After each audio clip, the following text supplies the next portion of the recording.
Hey there, thank you so much for this comment. And it's adoptees like you. I'm an adoptee myself as well,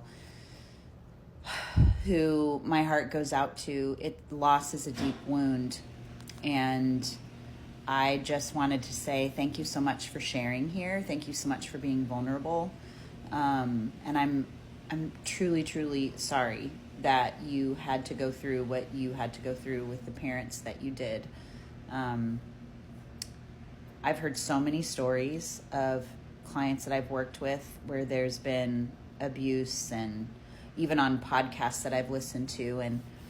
And quite honestly, what I was saying at the very beginning was a quote from somebody. It wasn't even from me. If you listen to the entire podcast episode, that quote is actually it's a very well-known quote by a reverend, actually. I also quote Gabor Mate in there. And I just want to say, I think the coolest thing about us is that we're resilient. And I think what I have learned in this process is I don't want to act as if all of this happened to me. I want to act as if it happened for me and be able to turn all of the different scars and wounds and hurts and harms that happened in those first 7 weeks of my life personally. I had a great adoptive family, but those first 7 weeks of my life, I was handed over, tossed around, and I feel for that little baby, and I've spent time with her and been able to comfort her and let her know that I'm here for her now, because she was so alone. And so that's the part that I think devastates me.